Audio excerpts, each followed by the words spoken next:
Well, you couldn't just dance and not sing. Sing and not dance. You gotta come up with both of them. Yeah, so naturally they didn't have any monologue they could do, so they went on come back. See? Then Johnny went back with another girl, see? And he danced, the back dance. And then, see, the first dances, what they used to dance by was marches and two-steps, see? Later the ragtime, jazz, see? 26 to 30 dances an hour, see? Mm-hmm. And we had team songs, Shimmy Shawabble, see? Then there was Will Gadsden's band, King Arthur's band. This is just piano players, some of the most famous piano players of them days was Ragtime Charlie, and Arthur Rickman, Fred Vaughn, Wesley Fields, Harry Couch, and Oklahoma Red. See? That's the guy that could really play. I want to ask you before, I'm still on the next year.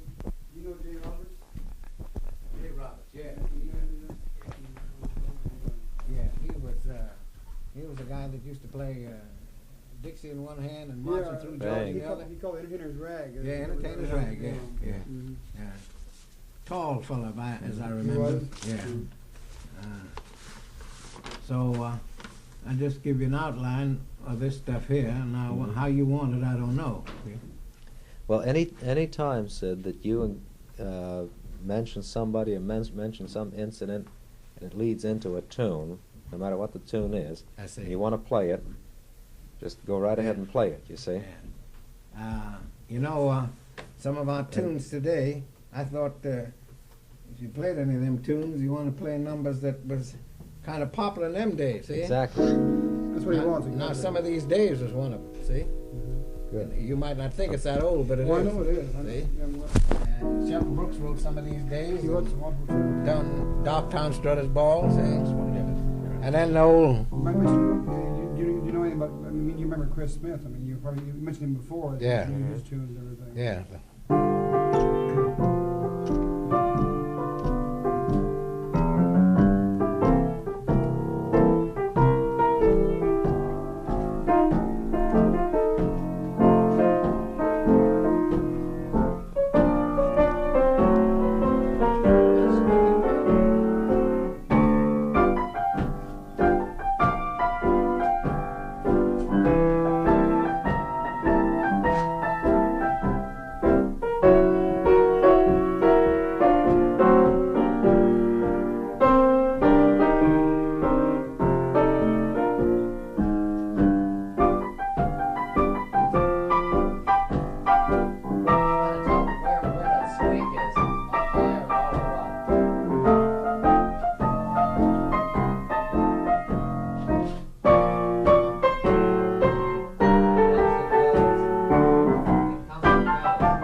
When you're ready, No, I'm just go just ahead testing and it out. Yeah, we're just, but say, tell me what the name of that tune is. That's Ball in the Jack. Ball in the Jack. Yeah. That squeak in there? A little squeak, yeah. I thought about that yesterday. Maybe you ought to pick it up, huh? You got it out? Here. Trouble is, it comes and goes, and it's sort of gone now. You want some oil? Can't find where it's Trouble is, coming from. we don't know where.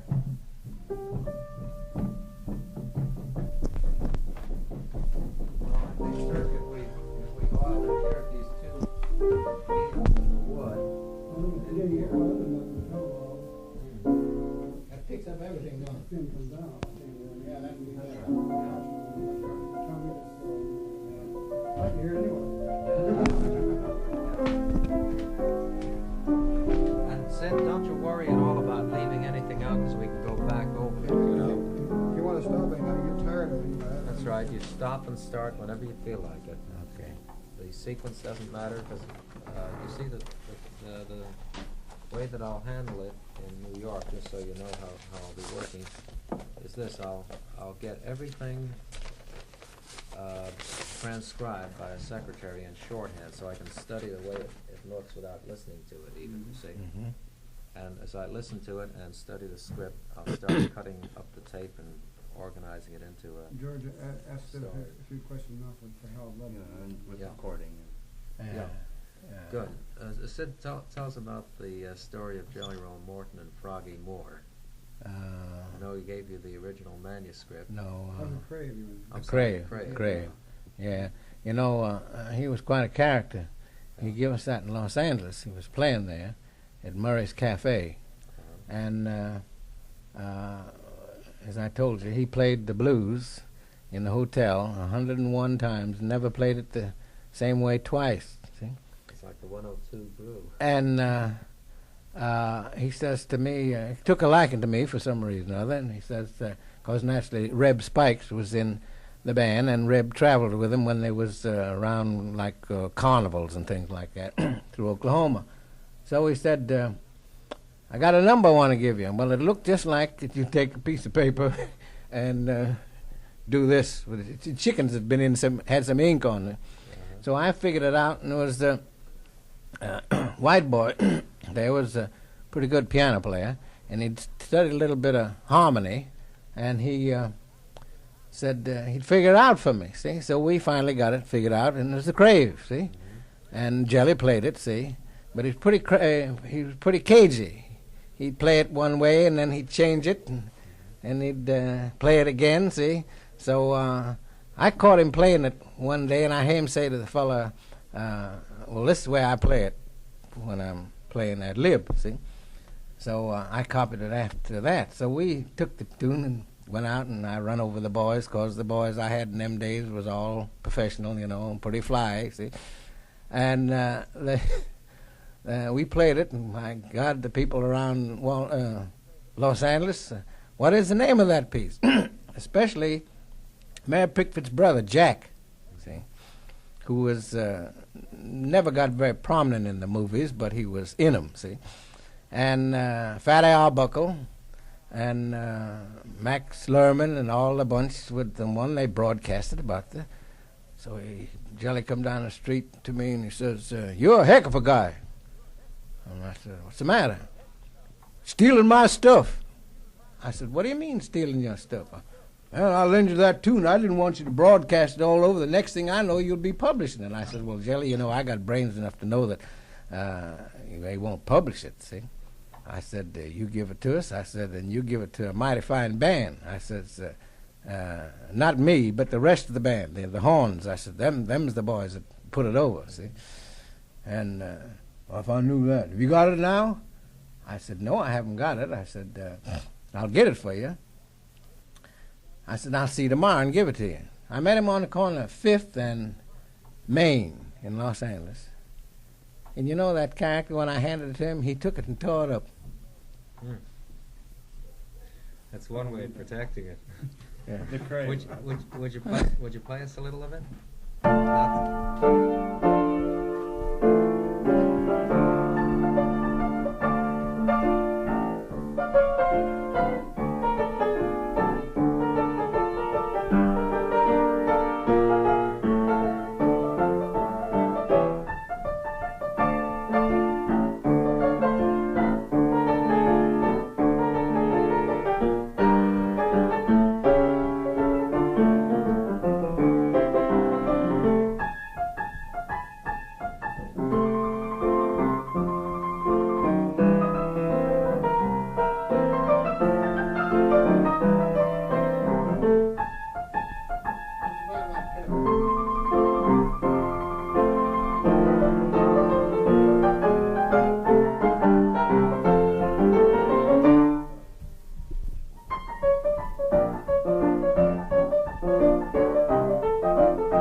up.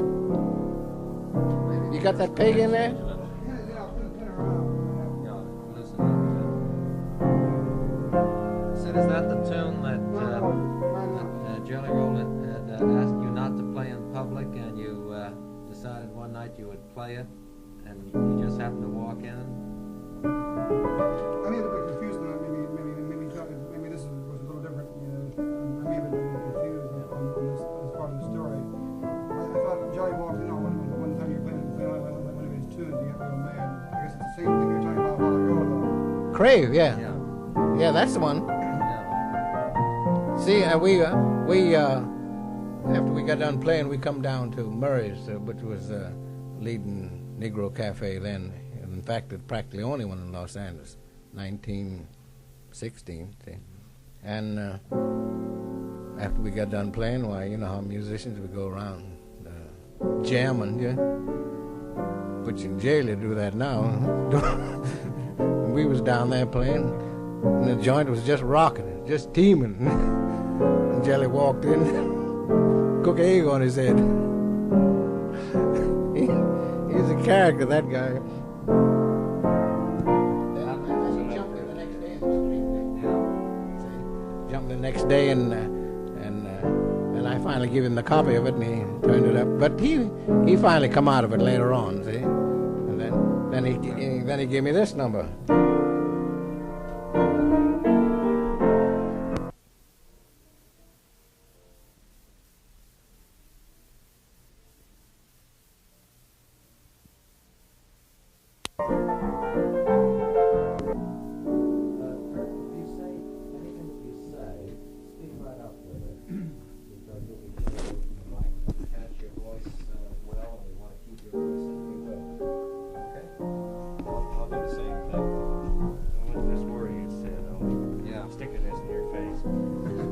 Don't go off. That's one thing I can't do.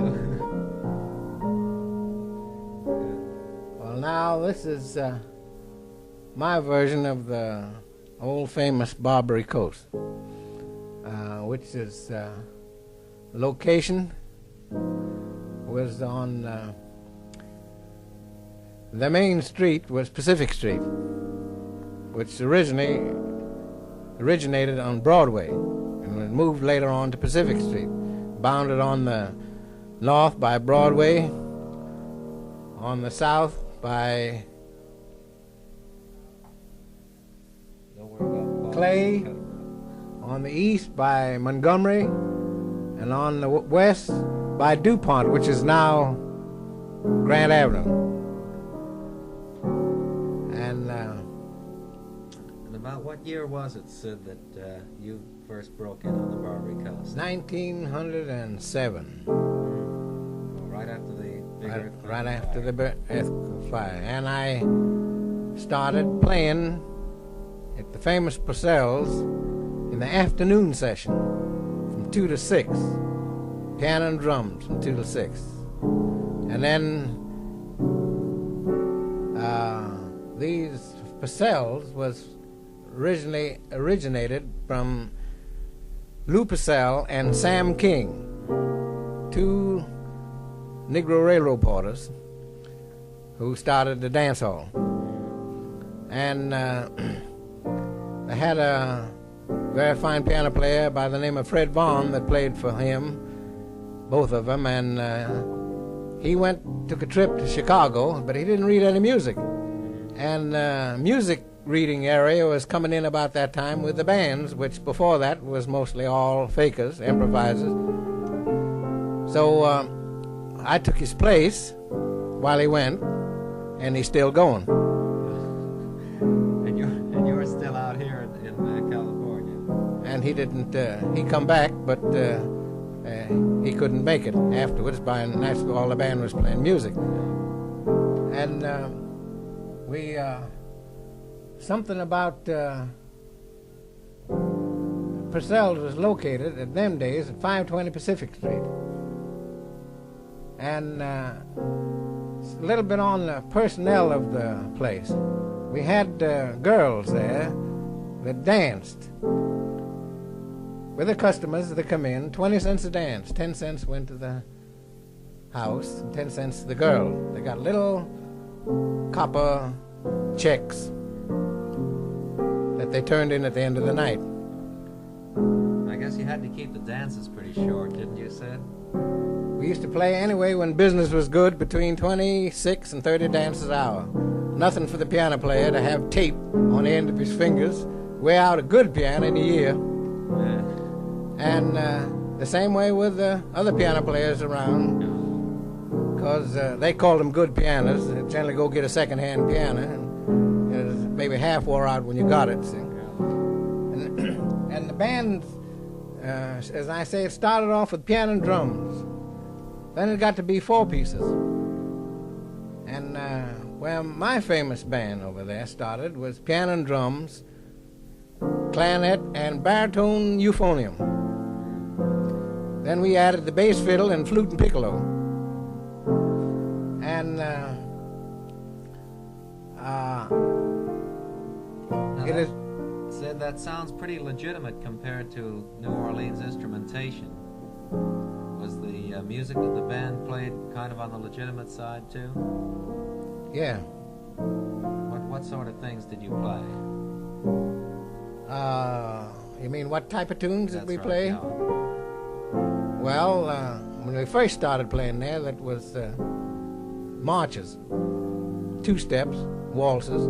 Once in a while, some character would come in and ask you to play a polka or a schottische, see? And then we come on down to the ragtime, see? And which numbers like this.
That type.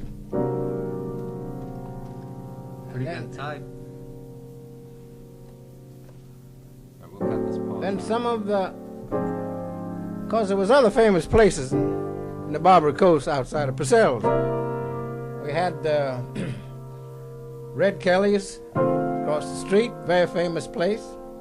Famous for its blondes and Filipina customers. And then we had the Hippodrome, which was, I think, of all big dance halls, it was the biggest. And they had, at one time, they had an 18-piece orchestra in there. A lot of business going on to support that. Yeah. It was dedicated strictly, that is, it was a big celebration any time the soldiers or the fleet come in, see? And you talk about your present-day B-girls, what went on, what's going on with them. We had practically the same thing in them days, but not so rough. The bottle of beer was 50 cents, see?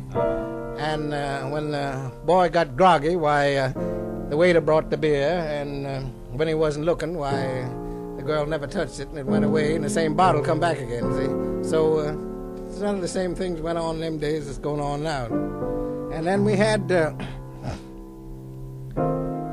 some of the smaller places down the street. Louis Gomez, Portuguese Negro boy. And then Charlie Costa. And I think that's the sweetest music I ever heard this side of heaven. That was it.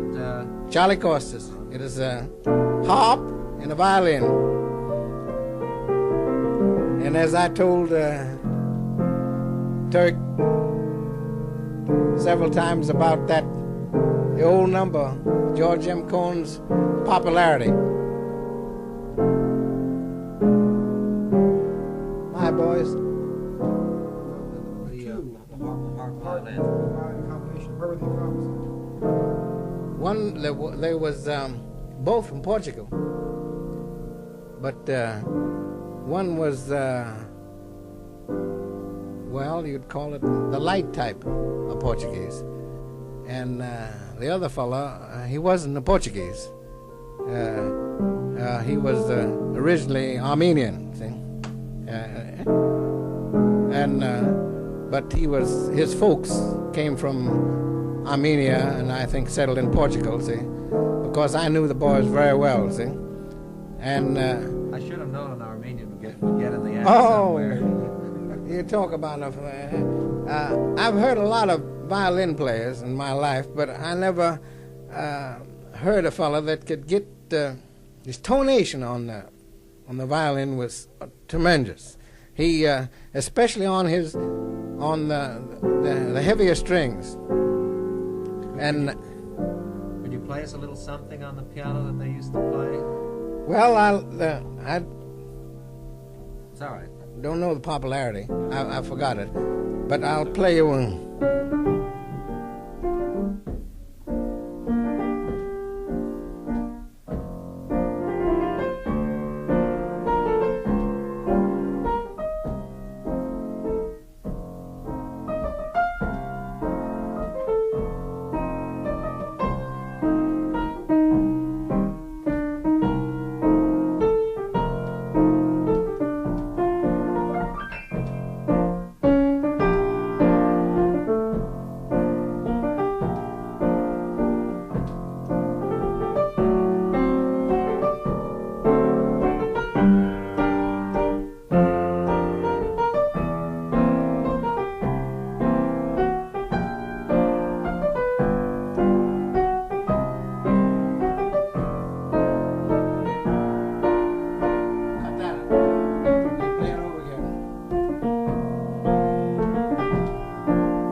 Play it over again on the first strain. So let's have a little silence and then start it over. By the way, what's the name of this tune? Amarus. Amarus. Yeah, Okay. there's one place there I lost track of it there All for a right. minute. Let's all have a little silence and then you start.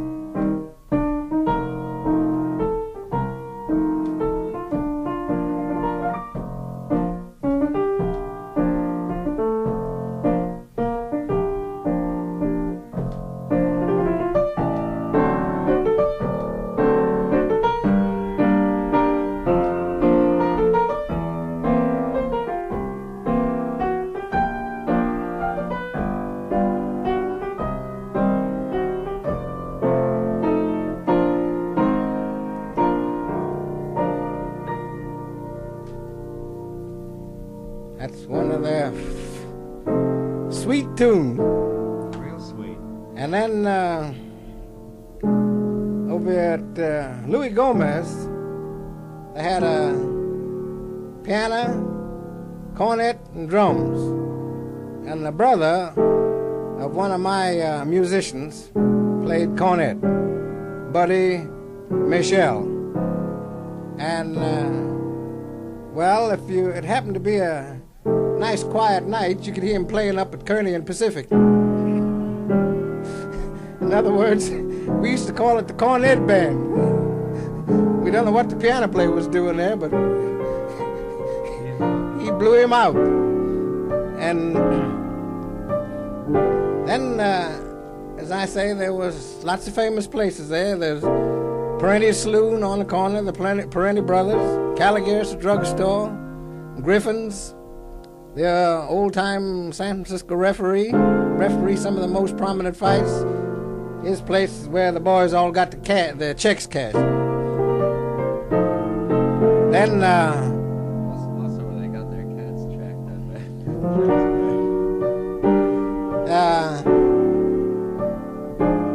there was lots of places of interest.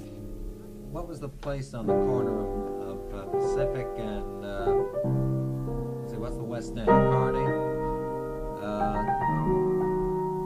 I think that's the place where Little Egypt appeared in 1893. Am I right? Where's that? You recall the name of the place on the corner where Little Egypt appeared in 1893? Bella Union. Bellevue. That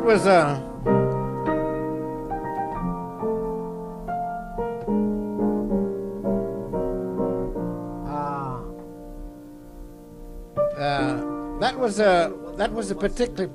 Just 1 second, Sid. I tell you one thing we're going to have to watch out for here. Splicing is going to be tough with the piano underneath it. So for a while, would you mind taking it without the piano? Mm-hmm. Good. Yeah. Just tell us, you know. That Bella Union was a kind of a mysterious place in my estimation. That the man that run it was an old sea captain, and he catered strictly to seafaring people. And as far as I know of, I never heard any music in there outside of play a piano, electric piano. You know what those are. There's very few of them left. I had the opportunity to play on one up at Brentwood until I played it full of holes and finally got him to get another one. It's the old type, you've heard of them, with the things that drop down over the strings, the metal disc, and made it sound like a banjo. See? And then now you'd like to know a little something about some of the famous acts that come out of Purcell's. There was Texas Tommy Dance, was practically originated there. It was danced all over. We had two very good dancers. Scandinavian boy, I don't know whether he was Swedish, Danish, or Norwegian, but he was Scandinavian, called Dutch Mike. He didn't fit the nationality of Dutch at all. He was Scandinavian. And he came around the place practically every night, and he danced with the Negro girls, Mary Dewson, a little bit, who was very good Texas comic dancer, and Johnny Peters. And Johnny was a waiter in our place. And Johnny was an Oklahoma boy. His father was a preacher. And he practically run away from home because he liked to dance, and his father didn't believe, the Baptists didn't believe in dancing, so naturally he sold out. And he said, why, that dance is common down home. Texas Tommy said, originated in Texas. I said, well, where did it get its name at, Johnny? He said, well, the first time I ever heard of it, he says, my uncle made a trip to Galveston, Texas. He said, and he come back teaching everybody the Texas Tommy. Well, naturally, it spread all over, just like any other famous dance. And they danced it for such characters as Mose Guntz and the Chinatown guides. They had guides, licensed guides in San Francisco that used to bring all the tourists through Chinatown and all the places through Purcell's. Something similar to your sightseeing buses today, the Gray Line, I think. See? Only they brought them on foot. And it used to be quite interesting to see. I never will forget one bunch come from Indiana, and they was happened to be all best part of them was followers of Coronation, the lady that was so famous against the saloons. And when they walked in and sat down,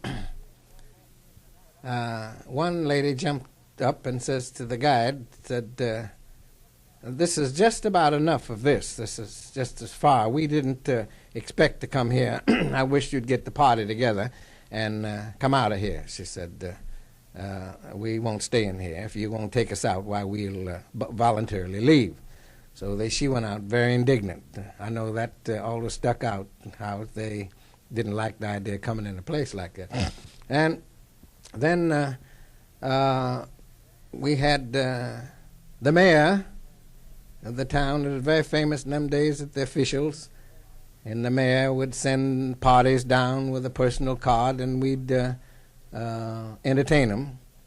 And this Texas Tommy dance. Then they had quadrilles, a little bit different from the ordinary weekend country dance quadrilles. They called all numbers together and just a little fast music, and fellow clap his hands, the floor manager, and say, okay, boys, come on, let's go, get your partners," and they'd all get up.